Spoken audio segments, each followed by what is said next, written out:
Olá, minha Paraíba, muito boa tarde a todos. Está no ar o Rede Verdade do Sistema Arapuã Band. Hoje, sexta-feira, 4 de outubro de 2024. Há poucos dias, apenas 48 horas, do início do pleito eleitoral, não só aqui na capital João Pessoa, mas nos 4 recantos do Brasil, uma eleição altamente esperada.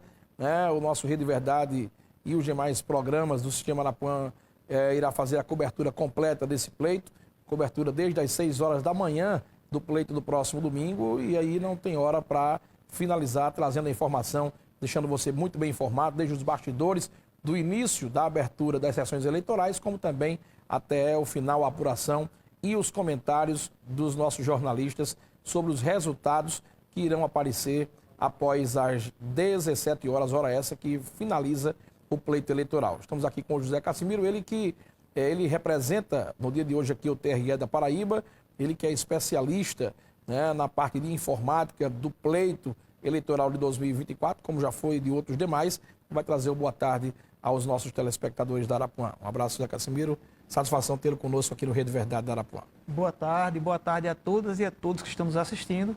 O prazer, a satisfação é nossa estar aqui, às vésperas da eleição. A grande festa da democracia acontece nesse domingo, dia 6. Estamos aqui para levar aos teus telespectadores as mais recentes notícias do tribunal. Cassimiro, de que forma o Tribunal Regional se preparou para essa eleição? Eu sei que você já tem uma larga experiência nesse sentido, mas cada eleição existem as suas nuances, as suas diferenças, principalmente agora que nós temos aí a chegada de inteligência artificial, nós temos mais mecanismos ainda proporcionados pelo TSE e pelo TRE em relação a denúncias do pleito. Queria que você pudesse falar sobre tudo aquilo que está preparado para o pleito do próximo domingo. Olha, a gente combate, usando esse termo mesmo, o avanço tecnológico com avanço tecnológico.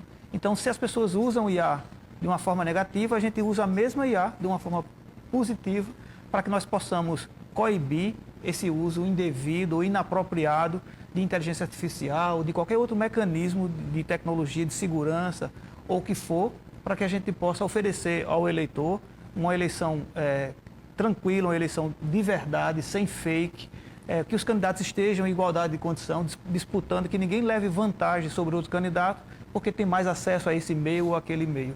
Então é isso que a desembargadora Gamelildo tem feito. Desde quando ela assumiu o tribunal, ela é uma gestora muito presente e muito antenada em tudo, e ela cuidou disso. Então, um dos nossos maiores desafios era justamente o medo que tínhamos de um uso exacerbado e inadequado da inteligência artificial para interferir diretamente nos pleitos, e foi isso que ela cuidou também, utilizando inteligência artificial.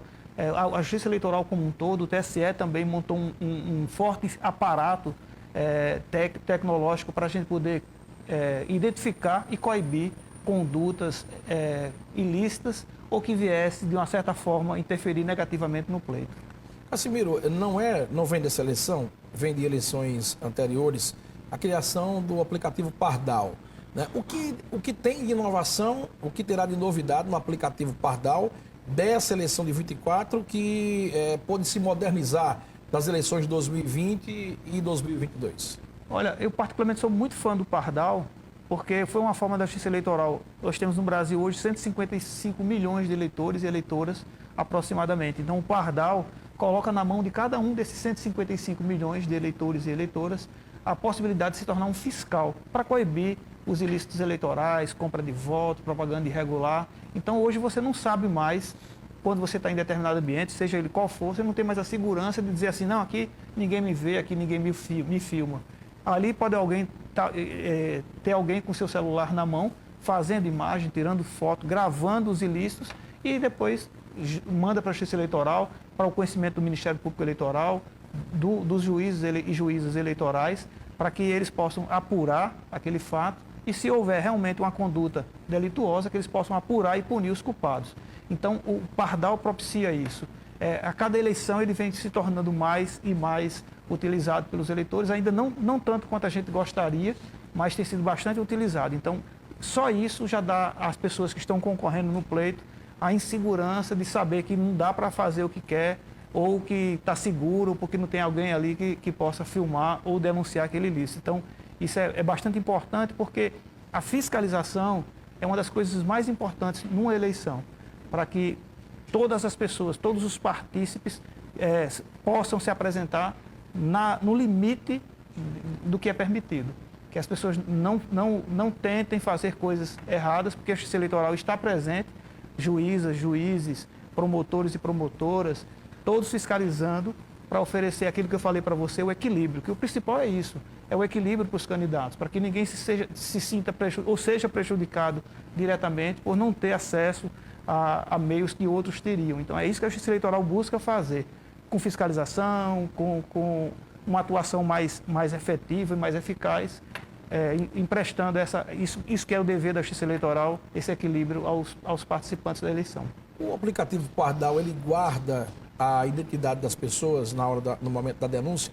Porque eu já vi muita gente, às vezes, fica meio preocupado, meio temeroso de enviar uma denúncia eleitoral, de um crime eleitoral que porventura esteja ocorrendo, porque tem medo, às vezes, que seja retaliado e alguém descubra, o candidato que está sendo denunciado descubra. Como é que funciona, para quem está nos acompanhando agora pela TV Arapuã, como é que funciona essa questão da denúncia, como funciona a questão, por exemplo, fez uma foto, fez um vídeo, como é que eles buscam o aplicativo Pardal, como se configura dentro do aplicativo para anexar e enviar essa foto para a denúncia e também, o que eu citei no começo, a questão da identidade, se o TSE e o TRE conseguem deixar essa identidade invisível.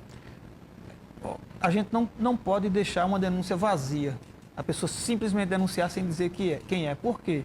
Porque isso dá aso a denúncias irreais, a denúncias tendenciosas. Então, para que você possa denunciar utilizando o Pardal, você precisa se identificar sim.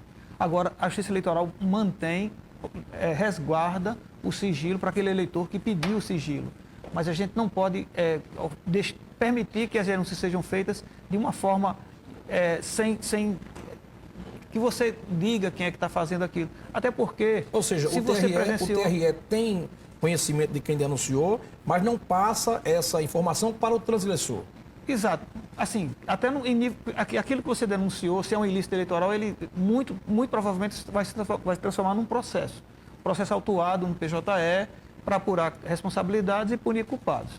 Então, essa pessoa vai figurar no processo também. Mas a Justiça Eleitoral, aquelas pessoas que pedirem, eles garantem o sigilo, garantem o resguardo das informações daquela pessoa para não submeter aquela pessoa a uma situação que seja mais constrangedora. Mas, infelizmente, para você denunciar, respondendo mais diretamente a tua pergunta, você precisa se identificar sim, justamente para evitar que as pessoas usem o Pardal de uma forma equivocada, errada, com denúncias vazias, denúncias falsas, e vá assoberbar os magistrados e magistradas e o Ministério Público com denúncias infundadas e que às vezes até para tirar a atenção de outro lugar. Então a Justiça Eleitoral também é antenada com isso, mas para que você possa denunciar, você precisa se identificar, mas também a Justiça Eleitoral garante o sigilo àqueles que assim reclamarem. Casimiro, o que nós temos percebido também é que das últimas eleições para cá, eu acho que de 2018 para 2024, onde estamos hoje, iniciou um processo, principalmente nas questões que envolvem as disputas em relação a lados políticos, essa polarização de esquerda e direita. Muitas pessoas tentaram colocar em xeque a credibilidade das urnas eletrônicas. E eu queria que você pudesse falar como especialista, principalmente nessa área. Existe realmente a credibilidade nas urnas? O povo brasileiro, o povo pessoense, o povo paraibano pode confiar na lisura das urnas eletrônicas? Olha, a nossa história, eu costumo dizer isso, eu acho que já virou até um clichê meu, a nossa história depõe a nosso favor. Nós usamos urna eletrônica desde a eleição de 1996. Começamos aqui na Paraíba, João Pessoa e Campina Grande, em 98 para os municípios com mais de 40 mil, e a partir de 2000, em todas as sessões eleitorais do Brasil, à época eram quase 400 mil sessões em nível de Brasil, nós usamos urna eletrônica. Então já são, só contando de 2000, já são 24 anos que a gente usa efetivamente urna eletrônica em todas as eleições.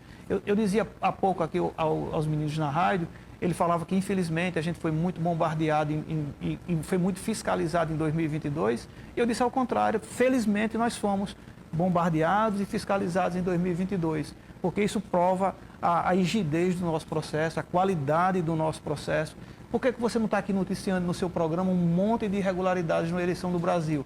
Porque elas não existem, graças a Deus. Então, a fiscalização é salutar, a gente não se incomoda com isso. É claro que algumas pessoas passaram do limite e aí começaram assim, nos atingir enquanto servidor, porque eu sou servidor público, eu represento a Justiça Eleitoral, eu me sinto mal quando alguém fala mal da Justiça Eleitoral também. Eu tenho 34 anos de Justiça Eleitoral, sou da época da cédula ainda, vi a urna eletrônica nascer e acompanho desde então. Então, toda eleição a gente empresta mais segurança, a urna eletrônica tem criptografia de 512 bits, tem assinatura digital, tem cálculo de hash, tem todo um arcabouço de segurança para garantir à eleitora e o eleitor que está nos assistindo aí que o voto digitado é o voto apurado. As pessoas confundem muito e, infelizmente, o que as pessoas dizem lá fora, eles não precisam provar. Mas o que a gente da Justiça Eleitoral diz, precisa. E, graças a Deus, a gente tem como provar cada coisa que eu digo aqui. A gente, quando termina uma votação, são 155 milhões de pessoas votando obrigatoriamente no turno de 9 horas. Veja como é um mega evento. A gente propicia o voto de 155 milhões de brasileiras e brasileiros em 9 horas. Se você for contar qual é o órgão público que consegue fazer isso com a eficiência e eficácia que a Justiça Eleitoral faz, são poucos. Então é um trabalho bem feito, um trabalho que é reconhecido em nível mundial, mas infelizmente ainda no Brasil não tem esse reconhecimento. Mas nós temos aí a nosso favor toda essa história, mais de 24 anos de eleição completamente utilizando urna eletrônica. Temos os últimos acontecimentos que as pessoas procuraram muito, e examinaram e fiscalizaram, e isso foi muito bom, né? Eu acho que a fiscalização é importante porque não nos deixa esmoecer, não nos deixa ficar ali em berço esplêndido. A gente tem sempre que melhorar, que trazer mais tecnologia. Esse ano vocês vão ver várias inovações. A gente tem investido bastante também na parte de acessibilidade, para garantir ao eleitor, a pessoa com deficiência, um voto mais digno, um voto mais fácil, um voto mais humano. A gente cuida disso também. E isso faz parte da história da Justiça Eleitoral desde sempre. A primeira urna que saiu, já saiu com braille, saiu com marca de 5. Hoje nós temos intérpretes de Libra. E a parte de segurança, então, aí tem um arcabouço, é um sistema extremamente complexo. A gente coloca os códigos-fontes, que são as linguagens que a urna obedece. A linguagem são uma receita de bolo escrita em código de máquina, que diz o que é que a urna eletrônica deve fazer cada vez que o eleitor fizer determinada ação. A gente coloca para os partidos políticos por um ano, desde 6 de outubro do ano passado, a gente colocou até o final de agosto, para investigação de partidos políticos, de universidades, da OAB, da Polícia Federal, que tem sido parceira da Justiça Eleitoral, TCU, CGU, todos esses órgãos que queiram fiscalizar para verificar se tem alguma falha. Eu não falo nem intencional, mas falha no desenvolvimento, a gente coloca, submete, e se alguma for achada, a gente corrige e submete novamente para que a pessoa que encontrou a falha possa dizer se corrigiu ou não. Então, são sugestões de melhoria, tem todo um arcabouço técnico também de pessoas experientes que querem ajudar no processo, mas fazer eleição no Brasil não é fácil, a gente sabe que é bastante difícil, mas eu considero a experiência, assim, deixa a modéstia bem à parte para dizer que a gente tem um dos melhores sistemas de votação e apuração do mundo. Não fosse isso, se a gente chegar aqui no domingo, às 8 horas da noite, como já anunciou a nossa presidente, que a intenção dela é, por volta das 8 horas, publicizar o resultado dos 223 municípios. Se a gente não consegue fazer isso, o nosso trabalho não foi bom. A gente errou em algum canto. Então, veja que é uma coisa muito grande, muito grandiosa, né? E a gente consegue entregar com qualidade. Eu acho que o eleitor paraibano sabe disso, né? Todas as várias eleições que a gente está aqui conversando com todo mundo e explicando etapa por etapa. Então, eu fico bem tranquilo e também sempre me coloco à disposição daqueles que têm dúvida. Vai lá no TRE, conversa conosco, vê as coisas como acontecem. As pessoas, por exemplo, esquecem que a apuração da sessão é na sessão e não no TSE nem no TRE. Quando a gente imprime aqueles boletins de urna, ali está o resultado da sessão. O que o TSE faz depois é só somar. Mas você pode ficar com um papelzinho daquele. Os fiscais ficam com um papelzinho daquele. Chama de BU, né? O boletim de urna. Então a gente imprime 5 vias obrigatórias. Uma fica com o presidente da sessão, que leva para casa para conferir o resultado no dia seguinte, com o que sai do TSE. A gente afixa em cada uma das 10.339 sessões eleitorais instaladas esse ano, deixa um lá na sala. 2 vias vai para o cartório e a gente pode imprimir até mais 5 vias para entregar uma via a cada representante de partido, coligação ou federação que se fizerem presente na sessão. E ainda também, muito eleitor não sabe, mas tem um aplicativo chamado Boletim na Mão, você baixa na sua loja de aplicativo. O nosso boletim de urna tem um QR Code no final e você consegue digitalizar aquele boletim de urna e levar para casa no seu smartphone. Então, são várias formas de você rastrear. Pegou o celular, leu o QR Code, já sai o resultado. Já sai o resultado dentro do seu celular. Em todas as sessões do local de votação que você tiver, ou se você quiser um município inteiro, as pessoas podem digitalizar uma via do BU e levar para casa. E essas vias, 2 vias delas, ficam arquivadas no cartório por 10 anos. 10 anos, se você for lá no cartório, qualquer cartório da Paraíba, olhar o resultado da eleição de 2014, os boletins de urna estão à sua disposição para você somar. Então, essa rastreabilidade. Não, mas não tem como você alterar esse voto depois que sai? Como é que a gente vai alterar se a gente sabe que tem todo mundo com papel ali que pode depois confrontar com o resultado que o TSE divulga e saber se houve algum desvio de voto? Então, isso é tudo rastreável, é tudo auditável. Várias auditorias que a gente faz o dia inteiro e durante anos, a gente submete toda a sistemática para ataque hacker. Ano passado, em novembro... O TRE da Paraíba está preparado para isso também? Toda a Justiça Eleitoral. Os nossos programas, eles são todos feitos pelo TSE. O programa que roda na urna daqui de João Pessoa é o mesmo que roda na urna de São Paulo, do Rio, de Minas, de Manaus. Então, é um programa só para todos os 5.569 municípios do Brasil. E você pode conferir isso em cada um deles. Tem umas mídiazinhas que a gente vai lá na urna eletrônica e emite o hash, que é a assinatura, um resumo digital dos arquivos estáticos da urna. Você consegue ver que aquele arquivo que está rodando lá na urna de Itaporanga é o arquivo que foi assinado lá no TSE na semana retrasada, lá no dia 10 de setembro.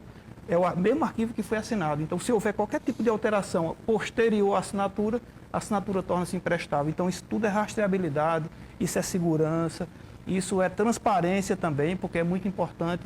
Eu sempre digo que é um tripé: segurança, transparência e celeridade. A celeridade fica sempre por último. Falando em segurança, eu vou deixar para uma pergunta para após o intervalo.